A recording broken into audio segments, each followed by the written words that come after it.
ને હું વિનંતી કરું કે તમારા માટે કંઈક નવું લઈને આવે. પંકજભાઈ, ખૂબ જ સુંદર વાત કરી તમે. અને દર્શક મિત્રો, હંમેશા આપણે જે કંઈ જ્યોતિષની દ્રષ્ટિએ ગ્રહો, યોગો, નક્ષત્રોની જે કંઈ ચાલ, જે પણ ચેન્જીસ થતા હોય છે, જે બી ગોચર નવા થતા હોય છે, જે કંઈ યોગ બનતા હોય એની આપણે ચર્ચા કરતા હોઈએ છીએ અને એની અસરો, એના પ્રભાવની પણ વાત કરતા હોઈએ છીએ. ત્યારે પંકજભાઈ, 13મી ફેબ્રુઆરીએ બ્રહ્માંડનો સૌથી જે રાજા કહેવાતો એવો અને નાયક કહેવાય એવો સૂર્ય ગ્રહ એ પંકજભાઈ મકરમાંથી કુંભમાં જશે. તો દર્શક મિત્રો, આપણે એના ગોચરની વાત કરીશું. પંકજભાઈ, ઓલરેડી ત્યાં રાહુ છે જ કુંભમાં. તો એક સૂર્ય અને રાહુનું એક ગ્રહણ યોગ બી થશે, કારણ કે 17મી ફેબ્રુઆરી આપણે ગ્રહણ બી છે. આ સમગ્ર બાબતમાં એક વિસ્તારની ચર્ચા કરીશું અલગ અલગ એંગલે. પણ 13મી ફેબ્રુઆરીએ જે ગોચર છે સૂર્યનું કુંભ રાશિમાં, એની થોડી ચર્ચા કરીએ. ચોક્કસ. એક તો દર્શક મિત્રો, 13 ફેબ્રુઆરી 2026ના રોજ સૂર્ય મહારાજ પોતાની મકર રાશિમાંથી કુંભ રાશિમાં જશે. મકર રાશિ ખરેખર શનિની રાશિ છે, પરંતુ સૂર્ય મકર રાશિની અંદર ખૂબ જ બળવાન બને છે, કારણ કે દક્ષિણાયનથી ઉત્તરાયણ તરફ એનું ભ્રમણ શરૂ થાય છે. એટલા માટે એમ કીધું કે એમની રાશિ ખરેખર શનિની રાશિ છે. આગળ વધીએ, મકરમાંથી કુંભમાં જશે, એ પણ શનિની રાશિ છે. એનાથી આગળ વધીએ તો કુંભ રાશિની અંદર પાછું રાહુ મહારાજ બિરાજમાન છે. એનાથી આગળ વધીએ તો કુંભ રાશિની અંદર સૂર્ય મહારાજના પ્રવેશની સાથે જ રાહુ મહારાજનું મિલન થશે, કે જે ખરેખર દેશ અને દુનિયા માટે કંઈક વિપરીત, પ્રતિકૂળ, એક દ્વંદ્વ યુદ્ધ સમાન બનશે. કેમ, તમને સમજાવું. સૂર્ય અને રાહુની દુશ્મનાવટ ખૂબ જ, એની જે સરળ ભાષામાં એને એન્ટિક કહેવાય, આમ જુઓ તો એન્શન્ટ કહેવાય, પૌરાણિક, જૂની, પણ ટકોરો મારે લાગે કે આ વસ્તુ એમ કે જોરદાર છે. આવી આ પ્રતિકૂળતાની જોરદાર વાત તો એ સૂર્ય અને રાહુના સંબંધો. પ્રતિકૂળતાનું પ્રતિદ્વંદ, યુદ્ધ એટલે સૂર્ય અને રાહુની વાત. રાહુ એક પડછાયો છે, તમે જાણો છો, હું જાણું છું, આખી દુનિયા જાણે છે. અને પડછાયો જ્યારે કોઈ વસ્તુ પર પડે ત્યારે વસ્તુ ઢંકાઈ જાય. સૂર્ય મહારાજ અને રાહુ મહારાજ, આ બંને વચ્ચેની શત્રુતા, એનું મૂળ કારણ એની પાછળની એક લિજેન્ડ છે. આ લિજેન્ડ અશોકભાઈ તમને ખબર છે કે જ્યારે રાહુ દેવની સભામાં અમૃત પીવા માટે છાનો માનો બેસી ગયો હતો, બરાબર, સૂર્ય અને ચંદ્રની વચ્ચે. ત્યારે સૂર્ય અને ચંદ્રને એકદમ ડાઉટ પડ્યો અને ભગવાન વિષ્ણુ સુંદરી સ્વરૂપે પોતાના અમૃત ઘટને લઈને એમની બાજુમાં નીકળતા હતા અને થોડુંક સહેજ અમૃત પીવાઈ ગયું અને આ બાજુ સૂર્ય ચંદ્રએ ચાડી ખાધી અને ભગવાન વિષ્ણુએ રાહુનો શિરોચ્છેદ કર્યો. એના કારણે રાહુ અને કેતુ નામના બે પાર્ટ થયા. રાહુ એટલે મસ્તક અને કેતુ એટલે ધડ. તો આ રાહુ સૂર્ય ઉપર જબરજસ્ત ખાર ખાય છે. કેમ? કારણ કે સૂર્ય એના શિરોચ્છેદ માટે જવાબદાર છે. સૂર્ય એને પૂરતું અમૃત નહીં પીવા દેવા માટે જવાબદાર છે. સૂર્ય તેજો તર્રાર છે, પ્રકાશ છે, તેજ છે, પ્રકૃતિ છે, ઓક્સિજન છે, પ્રાણવાયુ છે, પિતા છે, તંદુરસ્તી છે, સૂર્ય સત્તા છે. સૂર્ય એટલે અંધકારને દૂર કરીને પ્રકાશમય વાતાવરણ ઊભું કરવા માટેનું એક કારક છે. સૂર્ય ગ્રહોનો રાજા છે, રાહુ રાજા નથી. પરંતુ રાજાને પણ કોઈ ઢાંકે, છતાં પણ રાજા એને સાંખે, એનું નામ રાહુ. રાહુ ખરેખર તો એક ગ્રહ નથી, એ ઉપગ્રહ પણ નથી, પરંતુ એક શેડો છે, પડછાયો છે, એક માર્ગીય છેદન બિંદુ છે રાહુ. અને આપણે સાઉથ નોડ કહીશું, અંગ્રેજીમાં સાઉથ નોડ કહેવામાં આવે છે, માર્ગીય છેદન બિંદુ છે. અને એનો પડછાયો જે ગ્રહ ઉપર આવે ત્યારે એ ગ્રહ ગ્રહાઈ જતો હોય છે. પરંતુ જ્યારે સૂર્ય અને ચંદ્રની વાત આવે ત્યારે ગ્રહણ કરે છે. કેમ? કારણ કે સૂર્ય તેજ આપે છે. કેમ? કારણ કે ચંદ્ર પણ તેજ આપે છે. રાત્રિની ચાંદની ચંદ્રને આભારી છે અને સૂર્યનો પ્રકાશ દૈનિક જે તમારું તેજ છે એને અપાય છે. એટલે સૂર્યના તેજને ઢાંકવા વાળો કોઈ ગ્રહ હોય, ચંદ્રની ચાંદનીને કોઈ પડકાર કરનારો ગ્રહ હોય તો અશુભભાઈ રાહુ છે. અને સૂર્ય 13/2/2026 કુંભ રાશિમાં જશે ત્યારે રાહુ હાજર છે. ફરી પાછું આપણે બીજી અવનવી વાતોમાં એ પણ આવશે. 17મી ફેબ્રુઆરીએ ગ્રહણ લાગશે, સૂર્યગ્રહણ છે.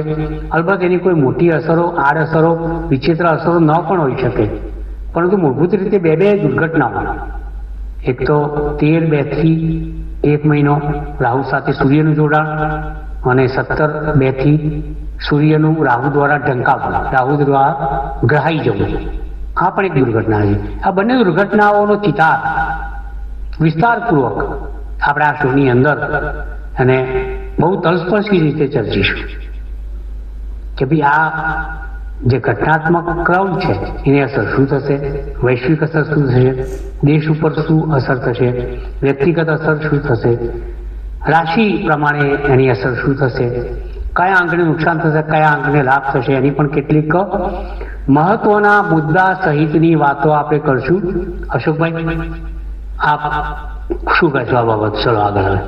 બિલકુલ પંકજભાઈ, તમે ખૂબ સુંદર વાત કરી કે જે 13 ફેબ્રુઆરીએ દર્શક મિત્રો સૂર્ય જ્યારે કુંભ રાશિમાં ગોચર કરશે અને એના પ્રભાવોની અસરની વાત કરીએ તો પંકજભાઈ એ પણ તમે ખૂબ સુંદર વાત કરી કે કઈ રાશિઓને સાવચેતી રાખવી પડશે, સાવધાની રાખવી પડશે, અથવા તો કઈ રાશિઓનો વધારે ફાયદો થશે એની પણ ચર્ચા કરીશું. પણ એ બધા આપણે જે એઝ યુઝ્યુઅલ જે આપણે મુદ્દાઓની વાત કરતા હોઈએ છીએ દેશના અને વિદેશના આ તમામ બાબતો આપણે જોતા હોઈએ. દર્શક મિત્રો 13 ફેબ્રુઆરીથી 15 માર્ચ સુધી લગભગ 1 મહિના જેવું આ ડ્યુરેશન છે આઈ થિંક. તો એના પ્રભાવની આપણે વાત કરીશું. તો પંકજભાઈ, આ જે સૂર્યનું ગોચર છે કુંભ રાશિમાં 13 ફેબ્રુઆરી, એમાં મુખ્ય મુદ્દામાં જે મુખ્ય મુદ્દો અત્યારે ઇલેક્શનનો છે, ચરમ પર છે અને અત્યારે માહોલ પણ છે. તો રાજકારણની થોડી વાત કરીશું કે એનું આ 1 મહિનામાં જે એનો જે પ્રભાવ અસરની વાત છે, અને એમ આપે કહ્યું કે ગ્રહણ પણ છે 17મી ફેબ્રુઆરી. તો આ બધી બાબતો મુદ્દાઓમાં રાજકારણમાં કેવો પ્રભાવ પડશે? તો રાજકારણમાં વાત કરું તો ઇલેક્શન્સ ઉપર એનો પ્રભાવ નેગેટિવ આવી શકે. ક્યાંક સત્તાધારી પક્ષને બેધારી નીતિ અપનાવવી પડે, પરંતુ સત્તા પક્ષને ક્યાંક નાનો સરખો માર પણ પડી શકે, કોમ્પ્રોમાઇઝ કરવી પડે. ઇલેક્શન આવે અને જ્યારે ગ્રહણ યોગ આવે એનો મતલબ એવો થાય છે કે જ્યારે રાજાને ગ્રહાવવું પડે, રાજા જ્યારે ગળાઈ જાય, રાહુ દ્વારા રાજાને નુકસાન થાય, ત્યારે સત્તાધારી પક્ષને કે એના નેતાને ક્યાંક રાહુના પ્રમાણ દ્વારા નુકસાન થાય. ગ્રહણ યોગ આવે, સૂર્ય રાહુ જોડાય, સૂર્ય રાજા છે, રાહુ એના પર પડછાયો પાડે, એને ગ્રહી લે, ત્યારે એ તમામે તમામ ઘટના દુર્ઘટનાની અંદર તબદીલ થાય. અને દુર્ઘટનાના કારણે ઇલેક્શનની અંદર સત્તાધારી પક્ષને ક્યાંક આગા પાછા થવું પડે, ધાર્યા કરતાના પરિણામો વિપરીત આવી શકે, સત્તાધારી પક્ષને કોમ્પ્રોમાઇઝ કરવી પડે, સીટ કદાચ ઓછી વધતી થઈ શકે છે. પણ એકંદરે સત્તા ઉપર જે પક્ષ હોય એને મહદ અંશે આ ગ્રહણ અને સૂર્ય રાહુનું જોડાણ નુકસાન કરી શકે એવું મને અંગતપણે લાગે છે. બિલકુલ પંકજભાઈ, અન્ય જે મુદ્દાઓની થોડી બી એની પણ ચર્ચા કરીશું. જે મુખ્ય છે, ખૂબ જ મોટી બાબત છે કે જે આર્થિક બાબતો છે અથવા તો શેર બજારની વાત છે. તો આ બે બાબતો ક્યાંક ઇકોનોમીને જ્યારે ડિસ્ટર્બ કરતી હોય અથવા પ્રભાવ કરતી બાબત છે. તો 13મી ફેબ્રુઆરીનું સૂર્યનું આ ગોચર કુંભ રાશિમાં એ આર્થિક બાબતો અને શેર બજાર જેવી બાબતોમાં કેવો પ્રભાવ કરશે? તો કુંભ રાશિ શનિની રાશિ છે, બરોબર? અને કુંભ રાશિમાં કોણ જોડાશે? રાહુ. કુંભ રાશિમાં કોણ પ્રવેશ કરશે? સૂર્ય. સૂર્ય માટે કુંભ રાશિ પણ નકામી, કારણ કે અસ્તનો બને. સૂર્ય માટે શનિની રાશિ પણ ખરાબ, કારણ કે એનો પ્રતિદ્વંદી છે, શત્રુ છે. સૂર્ય માટે રાહુ પણ ખરાબ, કારણ કે એને ગ્રહી રહે છે. સૂર્ય માટે તમામે તમામ ઘટનાક્રમ દર્શક મિત્રો એને વિપરીત અવસ્થાની અંદર મૂકે એ પ્રકારનું છે. લાઈક રાહુ પણ સૂર્યને નુકસાન કરે, કુંભ રાશિ પણ સૂર્યને નુકસાન કરે, શનિ પણ સૂર્યને નુકસાન કરે.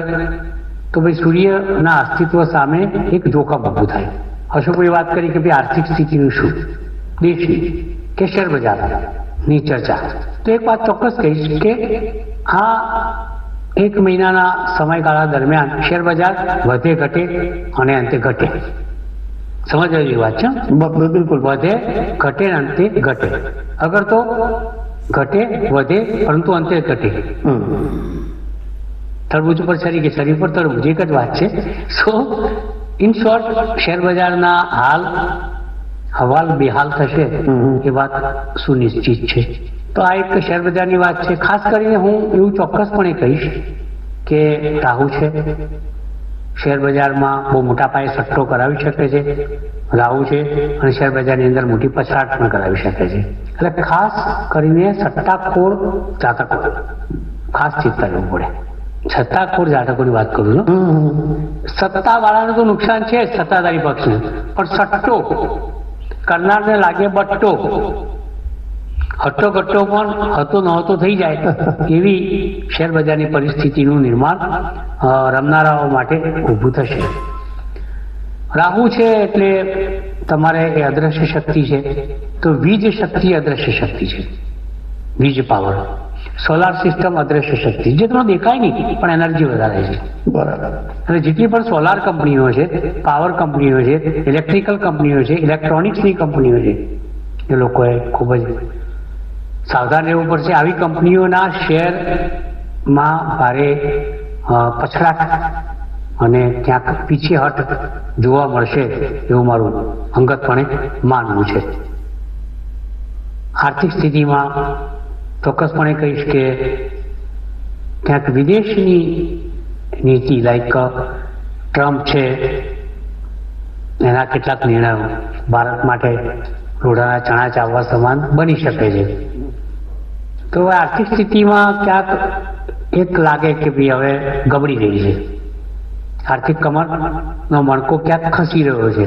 અગર તો આર્થિક સ્થિતિ મણકાની વચ્ચેની ગાદીની જેમ કે નસની જેમ દબાઈ રહી છે એવું મારું એક માનવું છે. સો ચોક્કસપણે કહીશ કે જે લોકો શેરબજાર જોડે જોડાયેલા હોય, આર્થિક સદ્ધરતા માટે અડીખમ હોય, મક્કમ હોય, તો એ લોકોને પણ ભારે નુકસાન થઈ શકે એમ છે. અને દેશની આર્થિક સ્થિતિમાં ક્યાંક નાની મોટી ગરબડો પેદા થઈ શકે એમ છે. તો આ વાત થઈ આર્થિક સ્થિતિની, વાત થઈ શેર બજારની. તો મેં કયા શેર ગબડી શકે, લથડી શકે એની પણ તમારી સમક્ષ મેં વાત કરી છે. તો બી કેરફુલ મિત્રો, શેર બજારને લઈને ધ્યાન રાખજો અને આર્થિક સ્થિતિને લઈને પણ ધ્યાન રાખજો. બિલકુલ. એ પછી પંકજભાઈ જો મુખ્ય મુદ્દાઓમાં વાત કરીએ તો જે કુદરતી જે બાબતો છે, જે ક્લાઇમેટ છે, અને આપણે જોઈ રહ્યા છે આજે સફેદ ચાદર છે આખા વર્લ્ડમાં, એની અસર અહીંયા પણ આપણે જોઈ રહી છે કે અપડાઉન્સ થતા હોય છે, એટમોસ્ફિયરમાં મોટા ફેરફારો થતા હોય છે. અને એની સાથે જે ધાર્મિક બાબતો છે, આ બંને બાબતો બહુ જ ક્રુશલ છે. તો દર્શક મિત્રો, 13મી ફેબ્રુઆરીએ જે સૂર્યનું આ જે ગોચર છે એનો પ્રભાવ પંકજભાઈ કુદરતી રીતે, ધાર્મિક રીતે એમાં કેવા પ્રભાવ? જો કુદરતી રીતે વિચાર કરીએ તો મને એવું લાગે છે કે કુદરત ક્યાંક નારાજ થઈ શકે. કારણ કે રાહુ છે એ આસમાની ઓર્બિટનો એક ઇનવિઝિબલ બ્રહ્માંડીય ગ્રહ છે. બેટર આઈ વુડ સે કે શેડો પ્લેનેટ છે, નોટ પ્લેનેટ. બરોબર? તો આ જે શેડો પ્લેનેટ છે એને આપણે એક એવો પ્લેનેટ કહીશું કે જે અદ્રશ્ય છે. અને અદ્રશ્ય શક્તિ આસમાની શક્તિ કહેવાય, જે આપણે જોઈ શકતા નથી. જેમ કે ઈશ્વર છે, પવન છે, સોલાર સિસ્ટમ છે, એનર્જી છે, સૂર્યમાંથી આવતા કિરણો છે, ચંદ્રમાંથી આવતા કિરણો છે, એ કલ્પનાનો વિષય છે. તો અહીંયા ક્યાંક રાહુના કારણે કેટલીક આકાશીય ઘટનાઓ, દુર્ઘટનાઓ, જેમ કે પ્લેન ક્રેશ છે, એની પૂર્ણ શક્યતાઓ. બીજું કે ગરમીમાં સતત અને સખત વધારો સમજી જ લેજો. આ 13/2/2026 થી ગરમી સહન કરવા માટેની શરૂઆત કરી દેજો. અગર તો ગરમીની શરૂઆત થાય છે અને સહન કરવાની વાત આવશે એવું મને અંગતપણે લાગે છે. ક્યાંક ક્યાંક ઉષ્માભર્યું વાતાવરણ તમને લાગ્યા કરે અને કેટલાક દેશ જેમ કે જાપાન છે, યુક્રેન છે, ઇન્ડોનેશિયા છે, જાકાર્તા છે, ટાન્ઝાનિયા છે, નેપાળ છે, ભારતના ઉત્તરીય પ્રદેશ છે, ચાઇના છે, ત્યાં ધરતીકંપની પૂર્ણ સંભાવના, ધરતીકંપ અને સુનામી એની પૂર્ણ શક્યતાઓ અશોકભાઈ અને દર્શક મિત્રો ઊભી થાય એમાં મને લેશ માત્ર શંકા નથી. આ ઘટનાઓ પણ બનશે. અને એક બીજી વાત કરું કે જ્યારે રાહુ અને સૂર્ય સાથે ભ્રમણ કરે ત્યારે માવઠા, બિલકુલ બિલકુલ બિનજરૂરી વરસાદ, નાના મોટા માવઠા આ 30 દિવસની અંદર તમને જોવા મળે એ વાત પણ સુનિશ્ચિત છે. એવી એક પ્રકારની આ મારી આગાહી છે. કુદરતની આ વાત થઈ. એ ઉપરાંત આપે એક બીજો પણ મને પોઈન્ટ પૂછ્યો, ધાર્મિક બાબત. હવે ધર્મને લઈને હું ખાસ એટલા માટે ચર્ચા વિચારણામાં નહીં પડું કારણ કે સૂર્ય અને ધર્મ, સૂર્ય પોતે સ્વયં પ્રત્યક્ષ દેવ છે, ધર્મ છે, પરંતુ ધર્મ એ જોડાયેલું ગુરુ સાથે છે. બરોબર? સૂર્ય સાથે ધર્મને કઈ લેવા દે. સૂર્ય એ પિતાનું કારક છે. એટલે મોટા મોટા માથા હોય એ લોકોને કંઈક તકલીફ પડે, એમાં ધાર્મિક વડાઓને ક્યાંક ક્યાંક નાની મોટી તકલીફો આવે, પણ ધર્મ રૂંધાય, ધર્મ પર કલંક આવે, ધર્મ ભ્રષ્ટ થાય એવી કોઈ વાત આ ધર્મને લઈને લાગતી નથી. ધર્મ એ મને લાગે છે કે આ 30 દિવસની અંદર સુરક્ષિત રહે એવી પૂર્ણ શક્યતાઓ મને લાગે છે. એમાં કોઈ શંકા કરવાની જરૂર નથી. પંકજભાઈ, આપણે ખૂબ જ સુંદર ચર્ચા કરી રહ્યા છે અને એક દર્શક મિત્રો કે જે 13મી ફેબ્રુઆરીએ સૂર્ય અને રાહુની એક યુદ્ધની વાત છે. એક આમ તો પંકજભાઈ આ એક શિવરંજની યોગ પણ કહી શકાય, સૂર્ય રાહુનો કંઈક. અને બીજા એવા એક આપણે થોડા કન્જક્શનની વાત કરી શકીએ કે જે ગુરુ અને સૂર્યમાં થોડું કંઈક જે બાબતો બને એક શું છે એની વાત કરીશું. અને જે સૂર્યગુરુ એટલે આઈ થિંક મેં ચંદ્રગુપ્ત અને એક શું કહેવાય પેલા ચાણક્ય બંને, તો આ બંને બી યુતિ શું ફરક પડી શકે એની વાત કરીએ. મોરેવર આમાં કોઈ બીજી એવી કોઈ બાબતો તેની વાત કરીએ. ચોક્કસ. એક તો પહેલા આપણે એક પોઈન્ટ રહી જાય છે સોના ચાંદીને પછી વાત, પણ તમે જે રજૂઆત કરી પહેલા કે જ્યારે સૂર્ય મિત્રો કુંભ રાશિમાં પ્રવેશ કરશે ત્યારે ગુરુ એ મિથુન રાશિમાં છે. નવ પંચમ યોગની અંદર સૂર્ય અને રાહુ ની જ્યોતિ ઉપર ગુરુની એક બ્લેઝિંગ્સ અમી દ્રષ્ટિ આવશે. આ એક મોટો લાભ છે.